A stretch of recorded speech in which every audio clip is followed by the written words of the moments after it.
اللهم صل على محمد وعلى آل محمد۔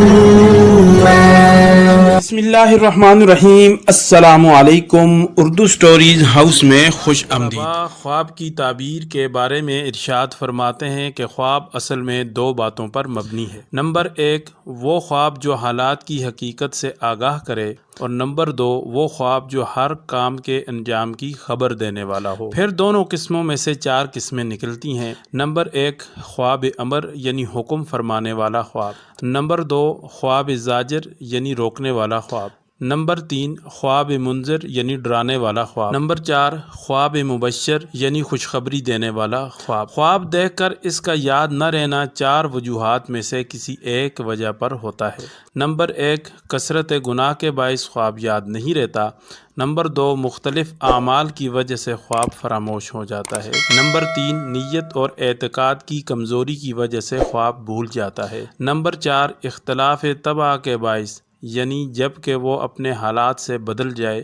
ان تمام تر حالات میں صاحب خواب اپنے خواب کو بھول جاتا ہے۔ جو شخص صبح سے لے کے دوپہر تک خواب کی تعبیر پوچھے، اس کی تعبیر اقبال اور بہتری سے دی جائے گی، اور اگر زوال کے بعد پوچھے تو اس کی تعبیر شر و فساد سے کی جائے گی۔ بادل اور بارش والے دن اور سورج کے طلوع اور غروب کے وقت تعبیر پوچھنی ناجائز ہے۔